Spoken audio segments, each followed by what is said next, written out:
Queridos irmãos, que a graça e a paz possa ser com todos. Convido você mais uma vez a abrir a palavra do Senhor, abrir a sua Bíblia, na carta aos Filipenses. Quem não veio aqui pela manhã, nós já falamos, nós estamos caminhando para o final da exposição da carta que escreveu Paulo aos Filipenses.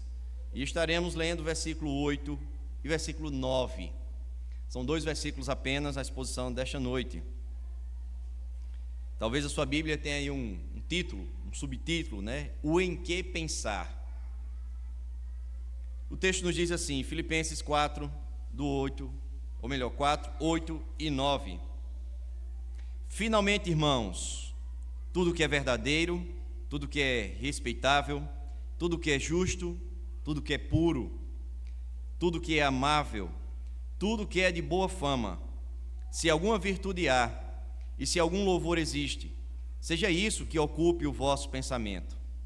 O que também aprendestes e recebestes e ouvistes e vistes em mim, isso praticai, e o Deus da paz será convosco. Amém. Você pode assentar-se, mantendo como de praxe a sua Bíblia aberta.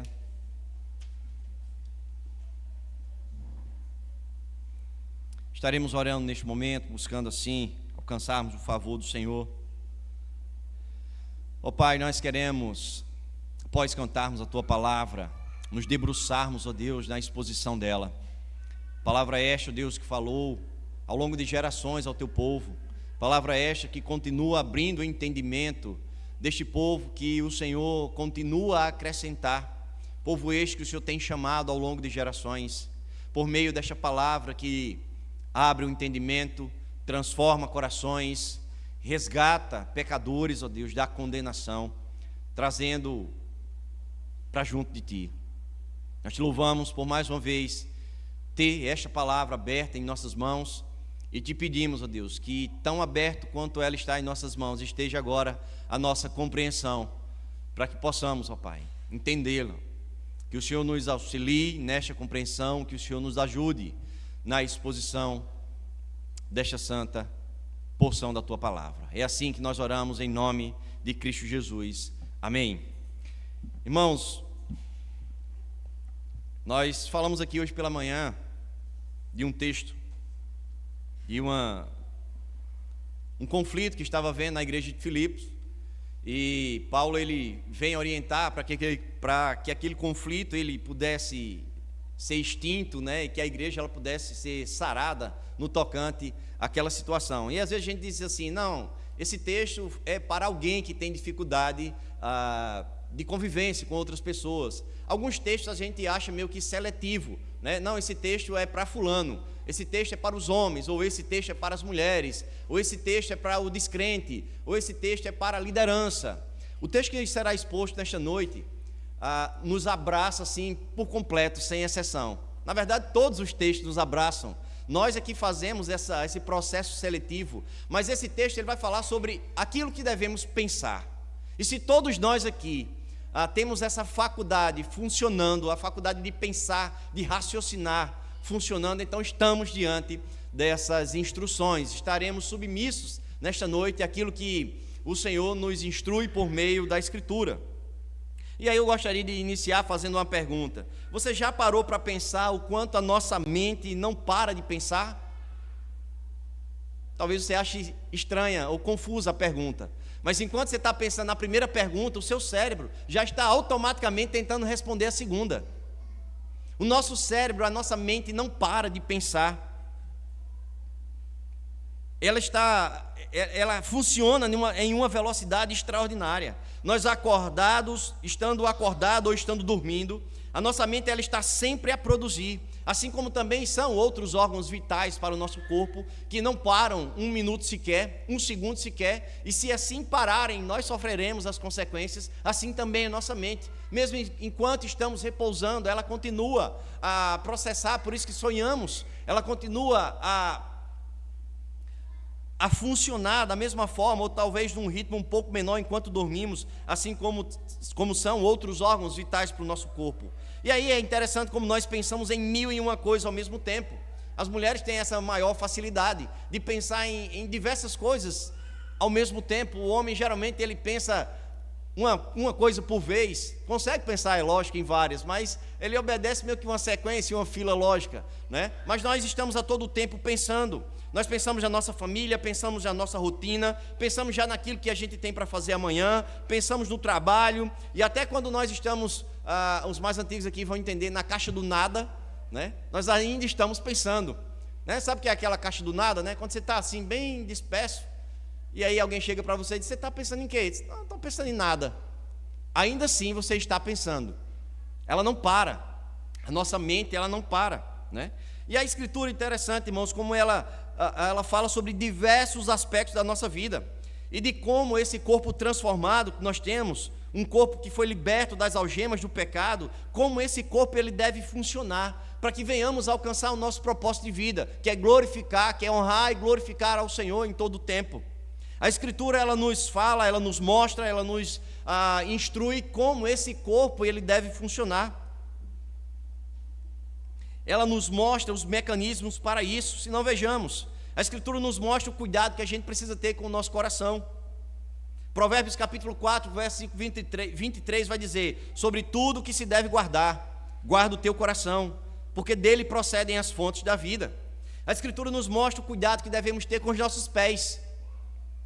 Eclesiastes 5, versículo 1 vai dizer: guarda o teu pé quando entrares na casa de Deus, porque chegar-se para ouvir é melhor do que oferecer sacrifício de tolos, pois não sabem que fazem o mal. A Escritura nos mostra o cuidado que devemos ter com os nossos olhos.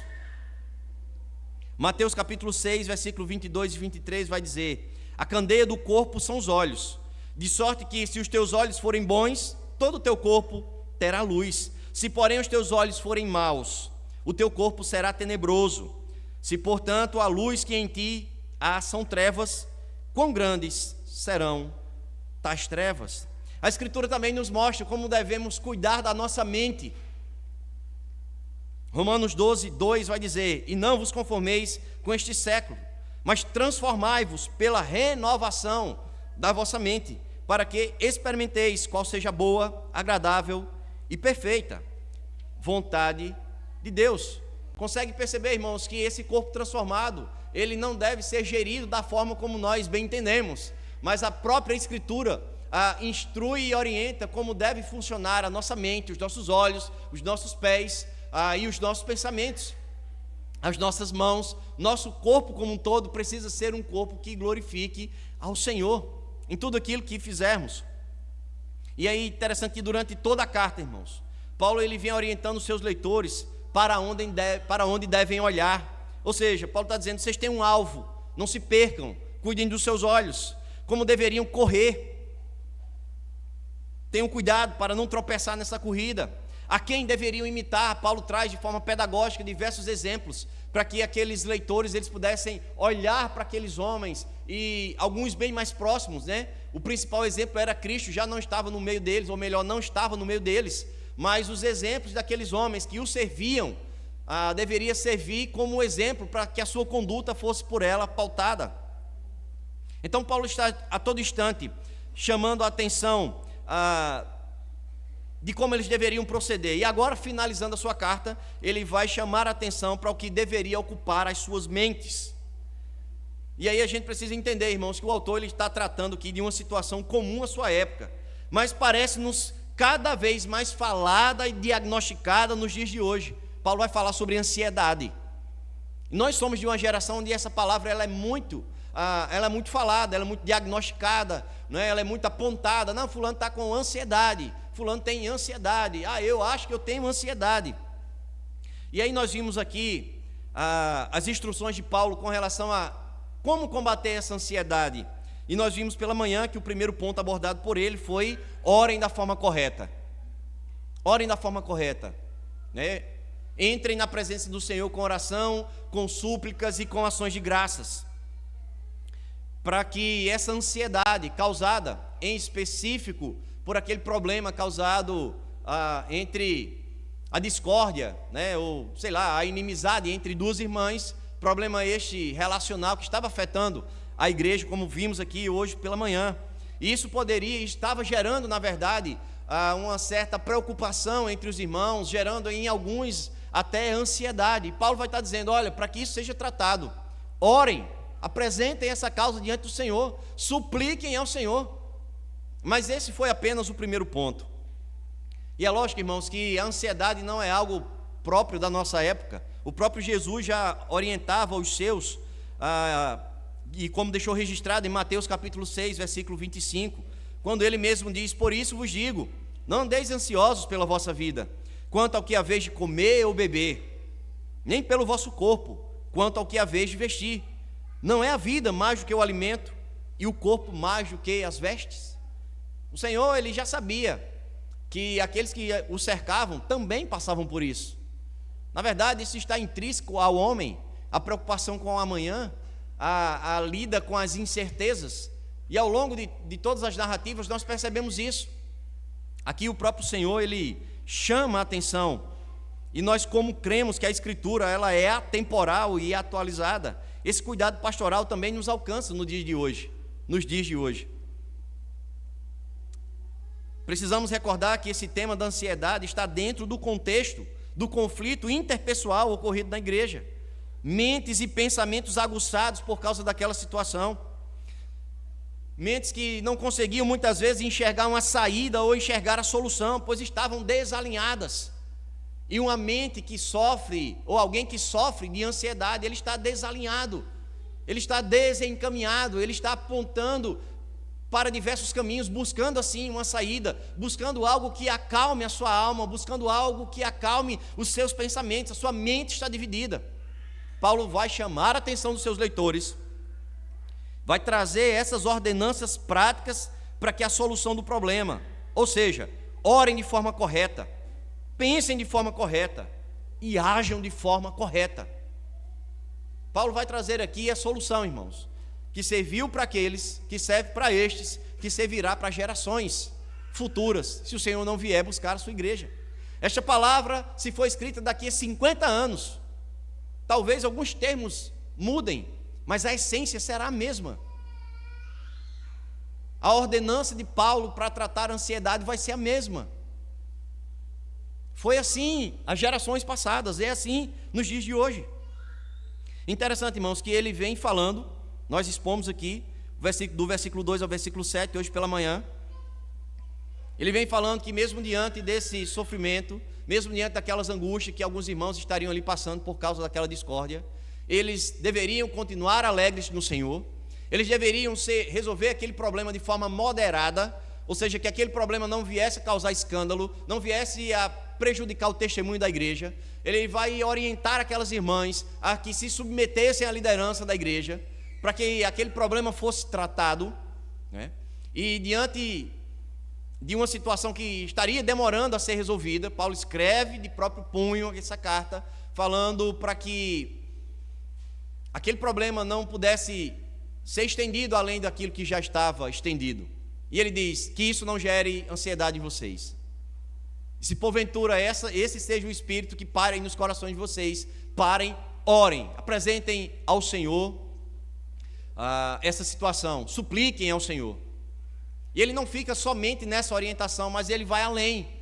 E ele vai dizer, no verso 8, finalmente, irmãos, como se ele estivesse aqui trazendo os outros elementos para estas ordenanças, para essas instruções.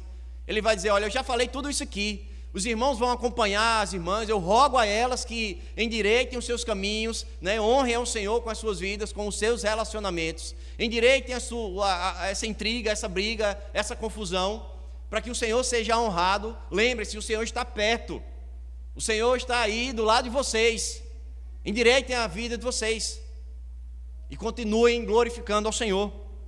E ele fala sobre a oração, e agora como que fosse fechando esse pacote, ele vai dizer, finalmente, irmãos, tudo o que é verdadeiro, tudo o que é respeitável, tudo o que é justo, tudo o que é puro, tudo o que é amável, tudo o que é de boa fama, se alguma virtude há e se algum louvor existe, seja isso que ocupe o vosso pensamento.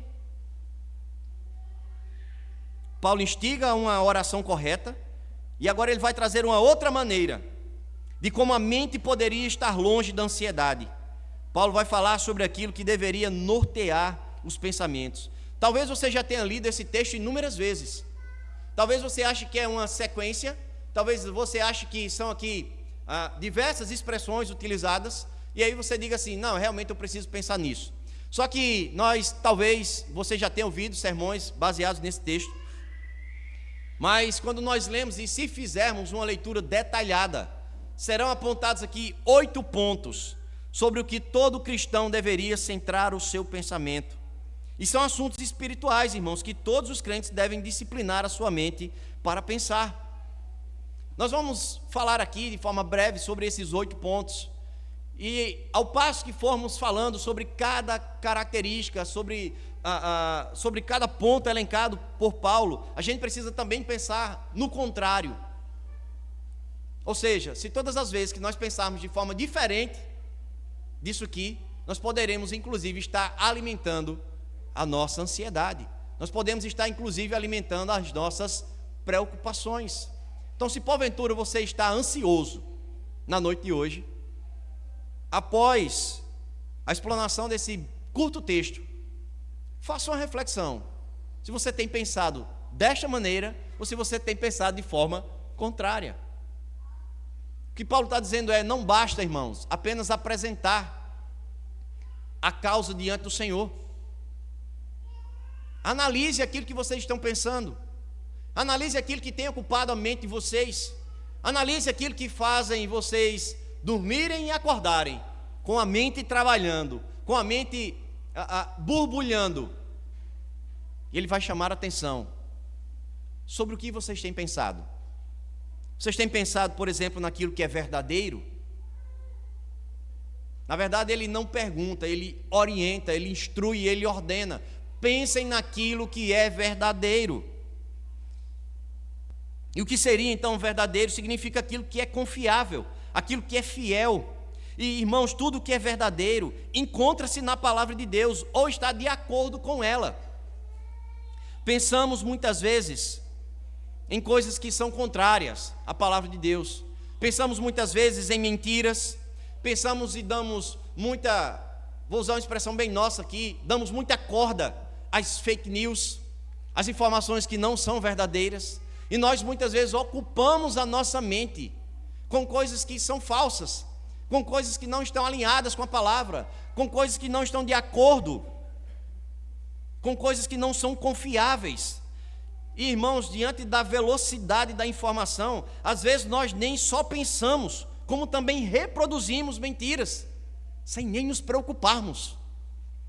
Ou aqui quem nunca recebeu a informação de esse fato aqui é mentira. Aí você diz, eita, já passei por todos os meus grupos. Já me ocupei em transmitir essa informação que eu não sabia se era verdade para todos os meus contatos. Quem aqui nunca passou por isso? Nós também acompanhamos a velocidade das informações. E às vezes nos faltam os filtros para pensarmos naquilo que é verdadeiro. A gente falta a peneira para analisarmos se realmente aquilo que tem ocupado a nossa mente está de acordo com a Escritura. Aquilo que tem ocupado a nossa mente está de acordo, ou melhor, se é confiável e se é fiel. Nós não sabemos, irmãos, o que gerou a dificuldade entre aquelas duas irmãs. Mas provavelmente alguém deve ter pensado em algo que não estava de acordo com a Escritura. Paulo está dizendo, pensem naquilo que é verdadeiro, pensem naquilo que está de acordo com a palavra do Senhor, seja isso que ocupe o vosso pensamento. Pensem naquilo que é respeitável. Em outras versões, pensem naquilo que é honesto. Significa tudo aquilo que é nobre, tudo que é digno, tudo que é elevado. Nós devemos pensar em tudo que é íntegro, irmãos, em tudo que é decente, em tudo que é correto. E o que vai na contramão dessa cultura cada vez mais relaxada. Quantas não são as vezes que ocupamos a nossa mente com algo que desonre o nosso próximo, com algo que denigra a imagem do próximo, com fofocas, com calúnias, com brincadeiras de mau gosto, com algo que traga desrespeito ao próximo, com algo que possa derrubar, com algo que possa denigrir. Quantas não são as vezes que nós nos ajuntamos e até brincamos com os irmãos. Quantas não são as vezes que zombamos de alguma característica física? Nós somos a geração que ouviu falar sobre o bullying, mas nós somos uma geração que já passamos por isso, só não tinha esse nome. Mas quantos de nós não nos ajuntamos? Ou sofremos ou praticamos. Ou nós só ríamos quando a gente vai estudar esse assunto. Ninguém é isento do bullying. Ou você é vítima, ou você é agressor, ou você é espectador. Eu nunca sofri bullying. Mas você já viu alguém sofrer bullying. E se você foi passivo a essa situação, você também contribuiu. No nosso meio mesmo, irmão. Quantas brincadeiras nós tiramos de mau gosto. Quantas zombarias nós fazemos. Por vezes nós ocupamos a nossa mente em tentar tirar uma onda com alguém, e até publicamente. Isso é um erro. Nós não estamos pensando naquilo que é respeitável. Quando a gente fala de bullying, é uma brincadeira? É, mas é uma brincadeira para quem? Para aqueles que estão realmente achando engraçado, ou para quem está sendo muitas vezes ridicularizado? Nós precisamos atentar para isso, porque às vezes parece ser normal, às vezes parece ser uma brincadeira inofensiva, mas é inofensiva para quem? Já fizemos essa leitura? Eu vou brincar aqui com o presbítero Pablo, sei lá, elenquei aqui uma característica, a barba dele, e aí eu vou falar dessa barba à torta e à direita. Só que eu nunca parei para perguntar a ele se ele gostava disso.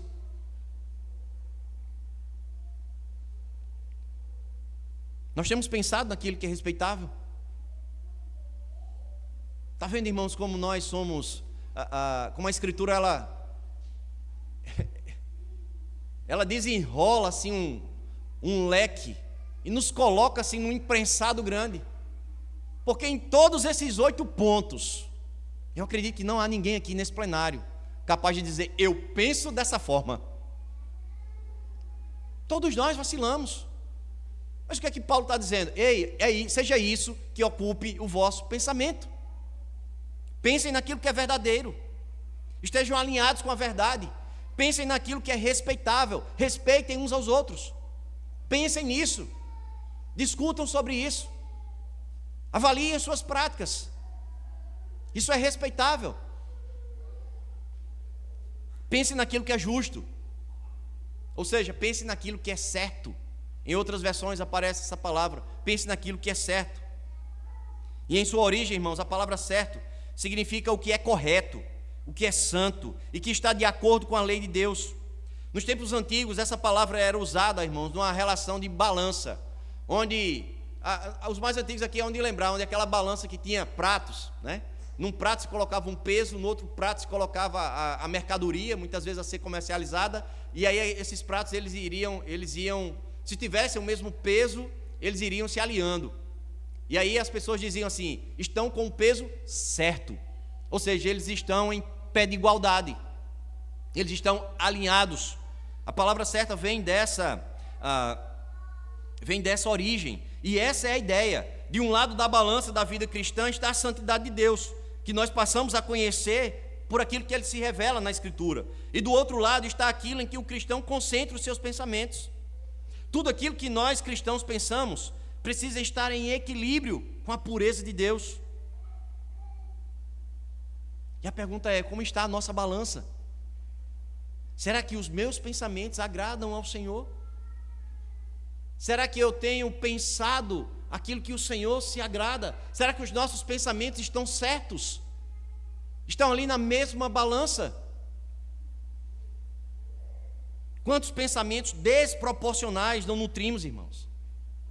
Quanta vingança própria não maquinamos no nosso pensamento? Quantas não são as vezes que a nossa balança está adulterada? Quantos pensamentos tortos?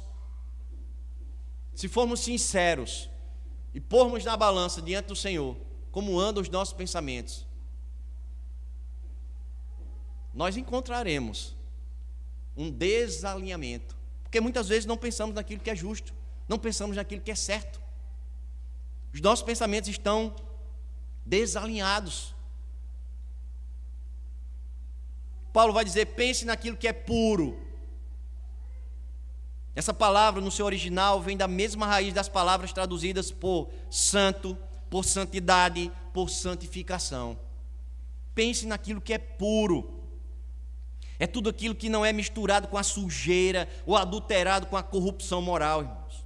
A nossa mente, ela precisa de um filtro, ela precisa de censura. Nós pensamos em coisas impuras a todo instante. A mídia, ela favorece isso. A mídia que eu falo, visual, auditiva, a mídia por meio de áudio, por meio de filmes, por meio do cinema, ela nos instiga a pensarmos de forma impura. Você assiste uma série, tem lá tantos anos, a censura tantos anos, mas parece que tantos anos, né, os mais antigos viam coisas só depois de 18 anos. Hoje em dia não se sabe mais ao certo, tudo é muito prematuro, estão baixando essa faixa etária. A impureza, ela bate nas nossas portas, irmãos. São os anúncios que estão aí nas redes sociais. Você abre um site de uma loja de eletrodoméstico, daqui a pouco aparece uma propaganda que não tem nada a ver com eletrodoméstico, fazendo com que nos envolvamos com outras promoções, com outras ofertas, fazendo com que muitas vezes a nossa mente, que está ali até tentando acertar, ela flua pela impureza. A pornografia bate a porta, com certeza vai levar ao adultério, mesmo que não seja um ato consumado, mas no coração, no pensamento. Paulo está dizendo: pensem naquilo que é puro. 2 Timóteo capítulo 2, versículo 22 vai dizer assim: foge, outro sim, das paixões da mocidade, siga a justiça, siga a fé, o amor e a paz, com os que de coração puro invocam o Senhor. Temos pensado de forma pura, temos usado um senso, um filtro, para que o nosso pensamento ele glorifique ao Senhor. Colossenses capítulo 3, versículo 5 vai dizer assim: assim, façam morrer tudo o que pertence à natureza terrena de vocês: imoralidade sexual, impureza, paixão, desejos maus e a ganância, que é a idolatria. Precisamos pensar, irmãos, naquilo que é puro. Precisamos pensar com a pureza, com a santidade que a Escritura nos chama, nos orienta a termos. Isso passa pelo nosso pensamento. Como se não bastasse, Paulo está dizendo: ocupem o vosso pensamento naquilo que é puro, ocupem o vosso pensamento naquilo que é justo, naquilo que é respeitável, naquilo que é verdadeiro, naquilo que é amável. Ocupem o vosso pensamento com aquilo que é amável. A palavra que representa aquilo que é doce, aquilo que é gracioso, aquilo que é generoso, aquilo que é atraente e belo, que reflete a beleza ética e que contrasta com a feiura do pecado. O cristão ele precisa estar focado, irmãos, no que é verdadeiramente amável, conforme definido para nós nas Escrituras. Nós precisamos direcionar o nosso pensamento para o que a Bíblia diz que é agradável a Deus. É Ele quem define o que é atraente, não nós ou o mundo. E aí nós costumeiramente instituímos os nossos próprios padrões. Mas é a Escritura que define esse padrão. Eu fico a imaginar, irmãos, quantos de nós somos inclinados a ocupar a nossa mente, por exemplo, com um filme, com uma série de extrema violência, de guerra, de esportes, de jogos sangrentos? Paulo vai dizer: isso é amável? Isso é amável?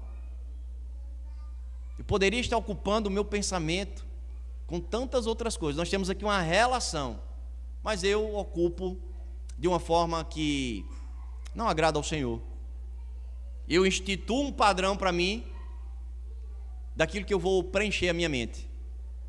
Você até pode fazer isso, desde que você esteja pronto a arcar com as consequências.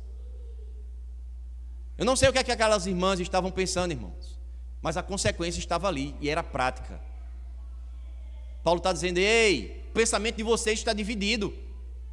Volte-se, pense naquilo que é respeitável, naquilo que é justo, naquilo que é correto, naquilo que é puro. Talvez os pensamentos de vocês estejam divididos e esteja dividindo a igreja, porque estão desalinhados. Ei, volta para cá, ó. Vamos pensar, é aqui que vocês têm que ocupar a mente. E ele começa a elencar isso aí. Paulo está dizendo: pensem naquilo que é de boa fama, que tem uma boa reputação. Significa aquilo que é bem falado, ou altamente considerado por Deus, altamente respeitável aos olhos dele. Nós precisamos concentrar a nossa mente, irmãos, naquilo que é moralmente respeitável. E quantos de nós, irmãos, ou melhor, quantas coisas nos ocupamos que denigrem os bons costumes?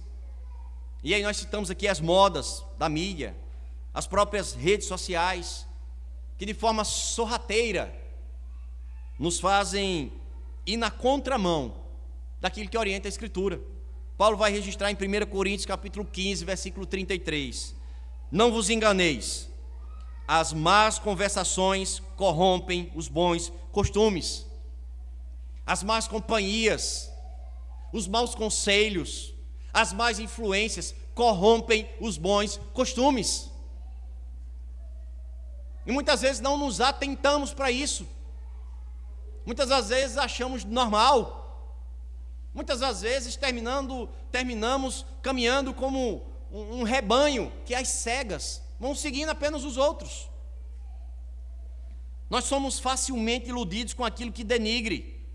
Nós somos facilmente iludidos com valores mundanos que sorrateiramente invertem os valores cristãos. Coisas que nos surgem com até uma aparência cristã, mas se passar pelo crivo bíblico, a gente vai ver que de cristão não tem nada. Nós adultos sofremos influências, nós somos influenciados. Eu fico imaginando as crianças, aqueles que não têm a maturidade que os adultos têm. Eles são muito mais bombardeados do que nós. Nós já atingimos um certo nível de filtragem, mas os nossos filhos não, as nossas crianças não. Elas são insistentemente submetidas à influência. E de vez em quando, aquelas que estudam em escolas convencionais chegam em casa e nós sentimos essa influência. A gente olha e diz assim: onde é que esse menino aprendeu isso? Não foi aqui. E foi aonde? Eles estão no universo, eles estão no mundo e eles aprendem. E essas influências chegam até nós. E pasmem, irmãos, muitas vezes eles absorvem essa influência e desfazem um trabalho que arduamente nós tivemos ali fazendo. E a gente olha e se surpreende, como um novo pode encantar muito mais do que aquele trabalho ali de construção diário, muitas vezes é desfeito. E aí, irmãos, é de forma sorrateira. Essa influência, ela surge de forma sorrateira. Por exemplo, esta semana havia um vídeo, eu achei interessante, uma professora desesperada, doida que acabasse a semana das crianças, porque ela não aguentava mais essa história dos diferentes, né? É mochila diferente, é calçado diferente, é cabelo diferente, né? E ela dizia assim: eu não aguento mais, não tenho mais criatividade para mandar meu aluno, meu menino, todo dia de uma forma diferente para a escola. É interessante, irmãos, que é divertido, é uma brincadeira, mas a gente não pode esquecer de uma coisa: o sistema educacional do qual vivemos hoje, ele, de forma sorrateira, ele é contra aquilo que é convencional. E por trás de uma situação como essa, ele está dizendo: seja diferente, não tem problema não. Pode ser o mais estranho possível, hoje é permitido. E se naquela semana a criança ela vai dentro da sua normalidade, ela é a ridicularizada. Se ela vai com seu uniforme bonitinho, os outros, todo mundo vai dizer assim, e ela também, né? Mas por que eu não vim igual aos outros? E aí nós nos submetemos ao sistema. A grande questão é, quando isso deixar de ser uma brincadeira, e ela chegar em casa e disser assim, não, esse padrão, eu não estou disposta a seguir esse padrão. Eu quero outro que é mais interessante. Eu quero outro padrão que é mais divertido. Eu sou de uma geração, irmãos, onde fardamento era um negócio padrão. A gente só entrava na escola se estivesse todo fardado. E aí, aos poucos, isso vai se perdendo. Você hoje vai em uma escola e você não sabe o que é farda. Hoje as meninas mostram a barriga e dizem assim, cadê a farda? A farda está dobrada assim. Né? No meu tempo, para você entrar de sandália na escola, você tinha que estar com o pé arrebentado mesmo. Nós somos de uma geração onde o padrão era normal. Hoje em dia, ser padrão não é normal. Hoje em dia, o normal é ser o diferente.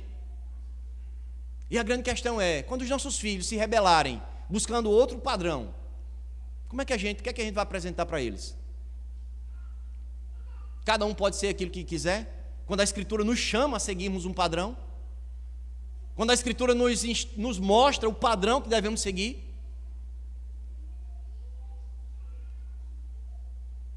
pensemos, irmãos, naquilo que é de boa fama. Pensemos se estamos nos submetendo às más conversações.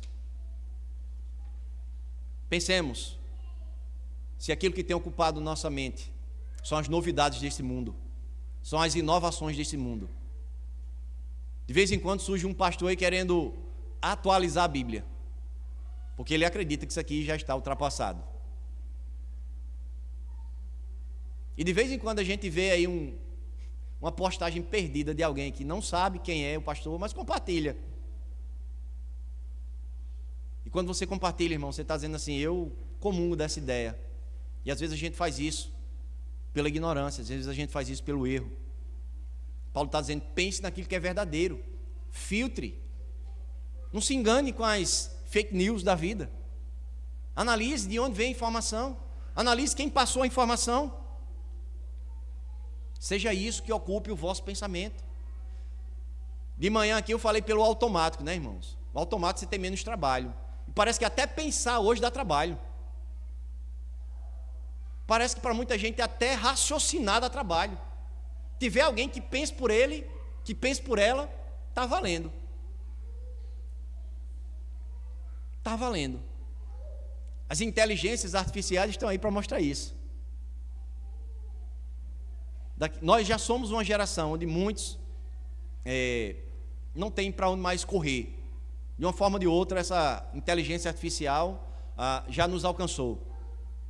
A grande questão é, vamos permitir que ela pense também por nós? Ela já faz muita coisa por nós, mas ela vai fazer tudo, até pensar, estaremos abrindo mão?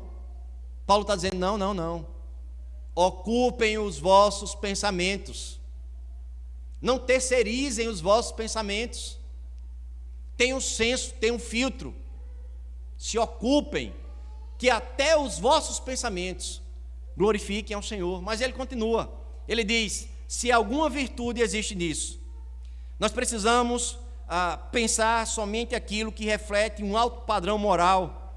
É isso que deve ocupar o nosso pensamento, irmãos. O que é moralmente excelente, o que é agradável, é isso que deve encher a nossa mente e os nossos pensamentos. Se nos concentrarmos no que é excelente, viveremos uma vida espiritual excelente. Ou será que não estamos preocupados com isso? Ou será que não nos preocupamos com o nível que está a nossa vida espiritual? Pensamos naquilo que é virtuoso.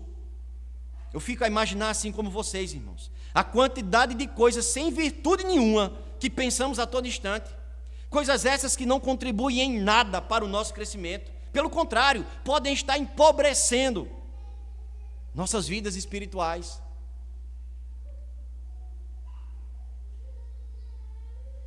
Às vezes conversamos com pessoas e numa conversa, seja ela rápida ou demorada, às vezes a gente não consegue perceber nada de espiritual.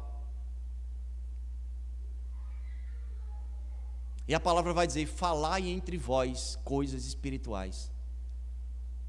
Mas às vezes negligenciamos isso. Falamos sobre, e que não é proibido, irmãos, falarmos sobre outros assuntos. Mas às vezes tem pessoas que só falam sobre os outros assuntos e negligenciam aquilo que deveria vir em primeiro lugar. E precisamos ter cuidado com isso. Pensemos naquilo que é virtuoso, irmãos. Se nós tivéssemos condições de captar todos os nossos pensamentos, espremer ele aqui no final do dia, qual o sumo sairia desses pensamentos? Eles estariam de acordo com essa relação aqui, ordenada por Paulo? Aí você vai dizer assim: ah, Rodrigo, eu não penso nada disso. Eu só penso em como é que eu vou curar a minha ansiedade. Paulo está dizendo: olha o que é que vocês têm pensado. Olha aquilo que tem ocupado a mente de vocês. Olha como vocês têm raciocinado. Olha em que vocês têm ocupado a mente de vocês.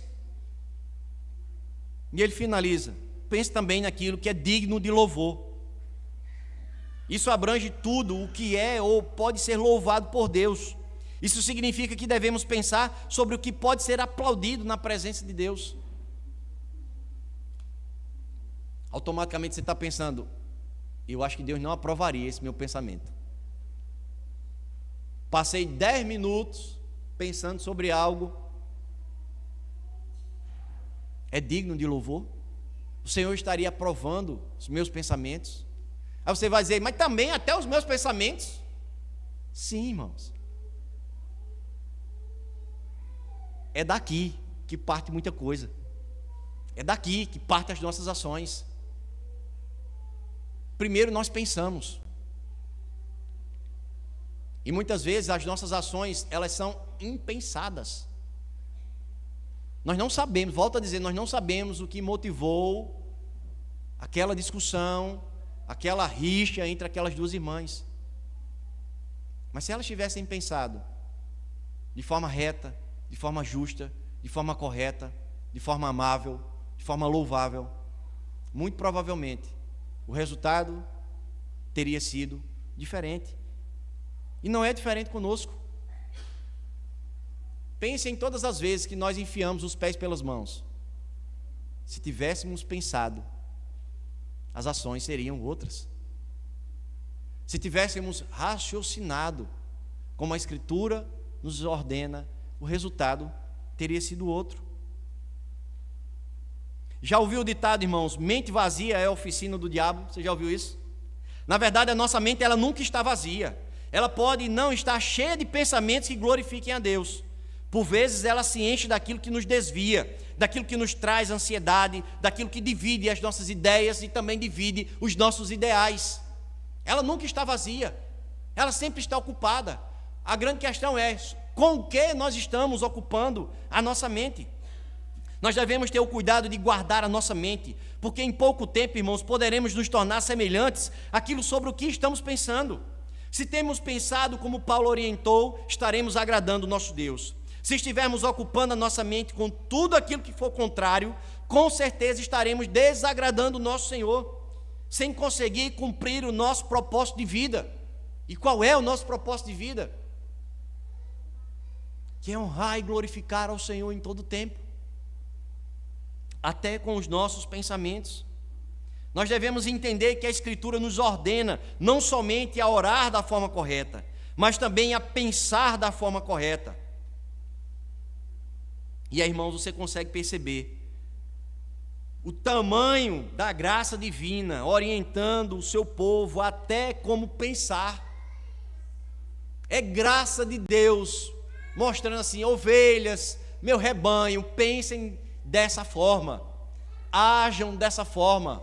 Consegue entender a ação graciosa de Deus nesse cuidado para com os seus? Ou você acha que isso é um peso? Ah, quer dizer que até para pensar agora eu tenho que ter cuidado. É, irmãos, até para pensar devemos ter cuidado.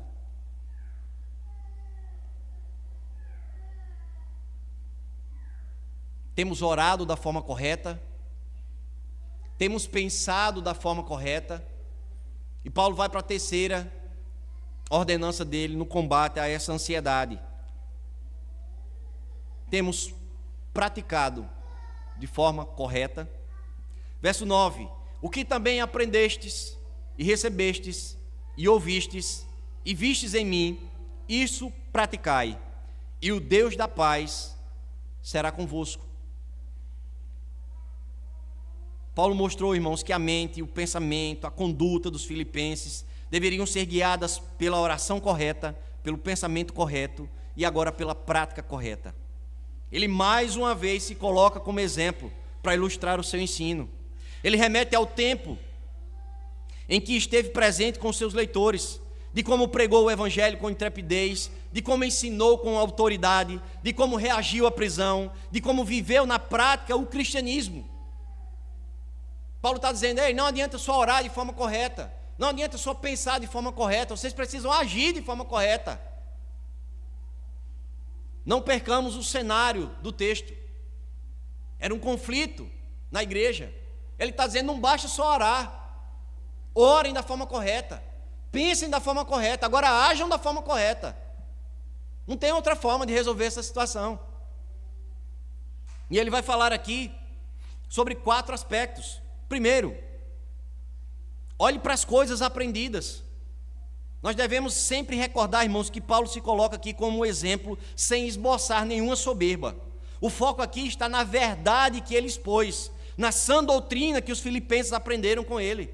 Isso mostra a importância de todo cristão ter o ensino e ter a pregação genuína, de ter a pregação bíblica. Isso mostra a importância que todo pastor deve ter com o ensino, com a doutrina. Isso mostra a importância da doutrina na vida da igreja. Aquilo que vocês aprenderam, pratiquem. Pratiquem. Não é apenas teoria, pratiquem. Talvez aquelas irmãs já tivessem ouvido falar sobre perdão. Talvez aquelas irmãs já tivessem ouvido falar sobre comunhão. Paulo está dizendo: já ouviu? Agora pratique. Agora é a vez de arregaçar as mangas e praticar. Façam isso, porque vocês já aprenderam. Paulo fala sobre as coisas aprendidas, fala sobre coisas recebidas. Nós não estamos falando aqui de uma troca, irmãos. Paulo havia recebido uma oferta, juntamente com essa oferta, algumas demandas, inclusive essa dificuldade no meio da igreja. E Paulo devolve, em forma de gratidão, uma carta, um texto inspirado pelo Senhor, que sobreviveu, sendo ela mantida pelo Senhor, e aqui estamos, de posse dela, desta carta. Ou seja, eles haviam recebido, nós também recebemos. E o que fazemos com aquilo que recebemos? Paulo está dizendo: não basta, irmãos, orar. Orem, sim. Pensem, sim, mas pratiquem. Vocês receberam. Ponham em prática. E uma prática correta. Paulo fala também sobre as coisas ouvidas. Isso aqui se refere a todos os relatos que haviam chegado aos filipenses. Relatos daqueles que estiveram com Paulo e que observaram como ele conduzia a sua vida, especialmente enquanto estava na prisão, de como ele reagia ao sofrimento injusto, de como ele reagia às pressões sofridas, de como ele estava deixando esse assunto nas mãos de Deus, demonstrando assim total confiança, de como ele respondia com graça aos que o amaldiçoavam. Esses relatos eram um poderoso instrumento de ensino para a vida dos leitores. Aquilo que vocês têm ouvido a respeito da minha situação, pratiquem isso também. Além das coisas que vocês viram. Paulo se refere ao exemplo prático, quando ele convivia com os filipenses. E essa recomendação se refere ao que eles observavam diretamente na vida de Paulo, de como ele havia andado na fé, de como havia se comportado e quais eram as suas ações e reações diante das adversidades. E seguir o que eles tinham visto em Paulo iria os ajudar e muito a serem imitadores dele e, no final das contas, imitarem o Cristo a quem Paulo estava imitando. Aquilo que vocês aprenderam, aquilo que vocês receberam, aquilo que vocês ouviram e aquilo que vocês viram, isso praticai. Tenham uma prática correta. As vossas práticas precisam glorificar a Deus. Parece muito, irmãos, isso? Paulo está dizendo como eles deveriam orar. Paulo está dizendo em que deveriam pensar. Paulo está dizendo como deveriam agir. Parece muita cobrança. Parece um exagero esse zelo pastoral. Parece exagero para nós o fato de Paulo querer e amar aquelas ovelhas, a ponto de se preocupar até com os seus pensamentos. Parece intromissão demais de um pastor na vida da sua igreja. O Senhor, Ele é zeloso para com essa noiva. O Senhor sabe, irmãos, que se essa noiva, a igreja dele, não vigiar com os seus pensamentos, nós cairemos. O Senhor sabe que se nós estivermos apenas na teoria, nós também cairemos. Seremos ortodoxos, sem piedade. Seremos conhecedores, sem prática. O Senhor sabe que precisamos orar para que as nossas pendências sejam resolvidas, para que tudo aquilo que nos chegam às mãos estejam apresentadas a Ele, que nós vivamos essa dependência. Mas para alguns isso pode parecer peso demais. Não. Quer regular até o pensamento da gente? É a Escritura, irmãos. É a palavra de Deus. Seja isso que ocupe o vosso pensamento. Nós não devemos enxergar isso como peso. Nós devemos enxergar isso como graça. É o Senhor cuidando até dos pensamentos do seu povo. É o Senhor cuidando do coração, é o Senhor cuidando da prática, é o Senhor cuidando do pensamento, é o Senhor cuidando da mente, é o Senhor cuidando deste corpo que precisa glorificá-lo a todo instante. E após um alinhamento de pensamentos, um reorganizar na mente, Paulo vai falar dessa promessa, irmãos, que o Deus da paz estaria com eles. Portanto, a pureza da mente, ela é essencial para a paz do coração. Aqueles crentes precisavam pensar da forma correta, para que os seus corações tivessem paz. Aqueles cristãos precisavam se livrar da sua ansiedade, das suas preocupações, para que pudessem ter os seus corações preenchidos pela paz de Deus. E é interessante, irmãos, que não só a paz de Deus, mas o Deus da paz estaria com eles. Que promessa! Estaria com eles auxiliando a orar, estaria com eles auxiliando a pensar, e estaria com eles auxiliando na prática. Um Deus que estaria perto a analisar cada conduta, a analisar cada avanço, a analisar também os retrocessos, a analisar cada tentativa. Eles não estariam sós.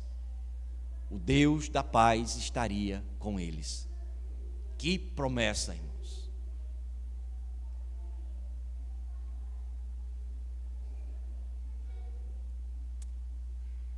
E aí nos restam umas perguntas, irmãos.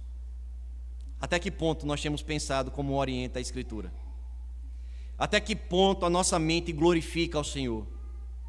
Talvez seja fácil fazer isso com os lábios. Você canta, você louva. Talvez seja fácil fazer isso com as mãos. Talvez seja fácil fazer isso com o bolso. Você contribui. Mas com o pensamento? Glorificar a Deus com o pensamento? Já tinha pensado sobre isso? Já tinha pensado que você pode estar desonrando o Senhor com os seus pensamentos? Com os nossos pensamentos?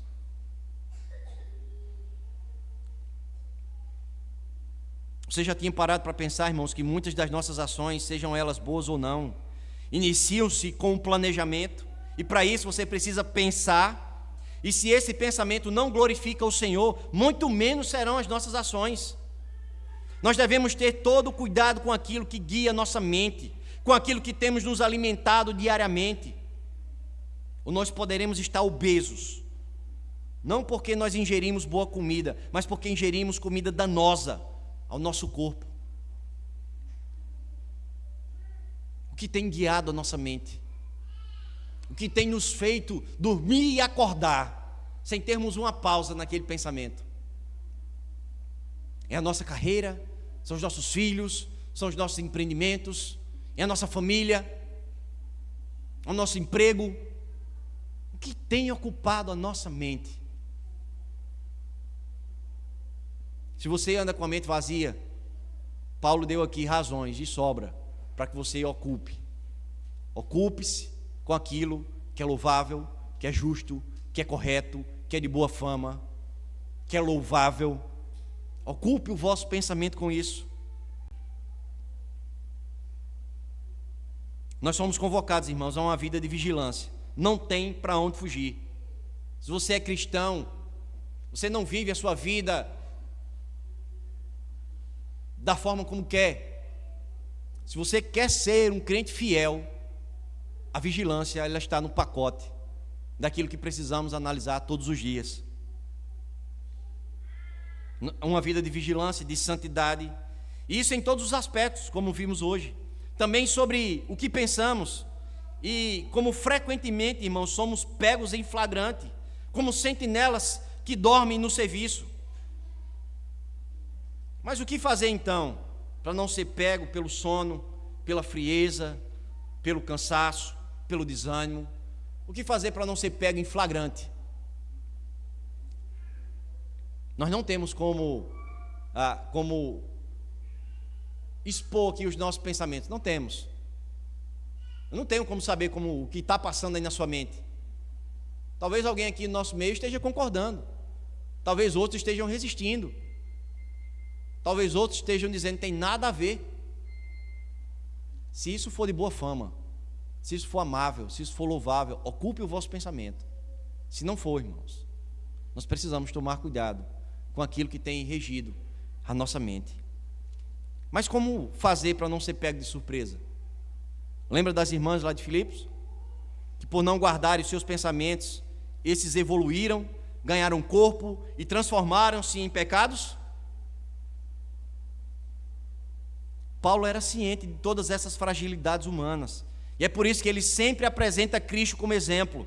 Ele sempre apresenta o Senhor como referência, como alvo, como socorro. Buscarmos auxílio no Senhor, pensar nas coisas do alto para que sejamos vigilantes, para que sejamos santos, é o que nos resta, irmãos. O que nos resta é buscarmos uma vida de intimidade, de relacionamento com o Senhor e com a sua igreja. Isso nos fará caminhar de acordo com o que Ele quer dos seus. Isso nos faz caminhar de acordo com o padrão instituído pelo Senhor e não pelo padrão que achamos ser o certo. Nós precisamos preencher a nossa mente com aquilo que alimenta a nossa alma. Isso é um combo perfeito, isso é uma combinação perfeita.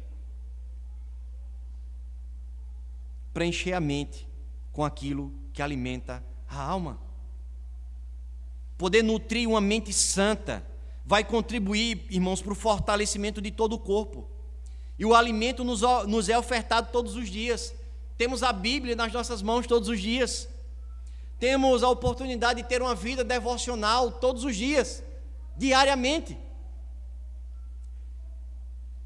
Mas o que fazemos com este alimento?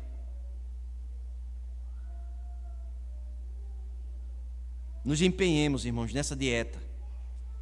E aquele que cuida, aquele que orienta e aquele que nos ama estará a ver todo esse resultado.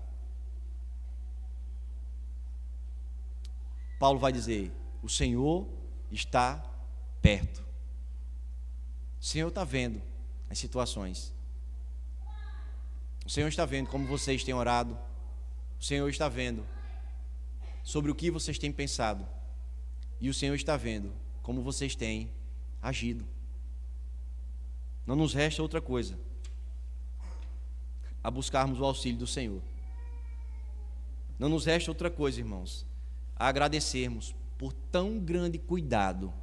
O Senhor nos orienta a como andar. Entenda isso, irmãos, como um cuidado pastoral. O Senhor nos instrui o que devemos enxergar, o que devemos ver.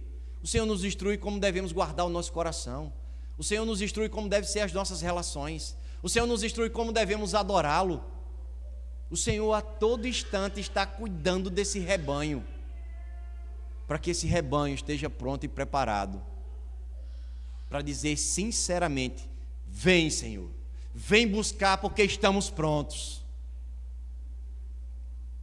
Esse é o objetivo da igreja.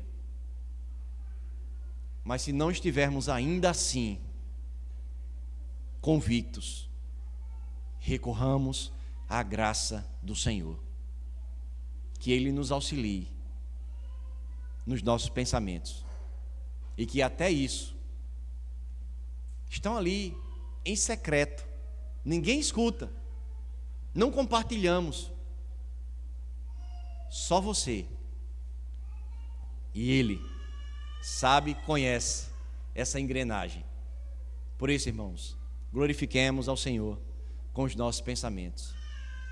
Sobre o que você tem pensado? Talvez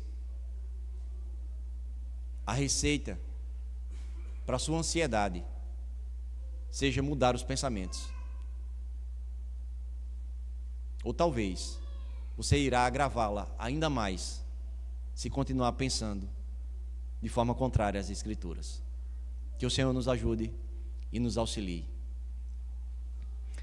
Ó Senhor, te louvamos mais uma vez. Te agradecemos pela tua palavra,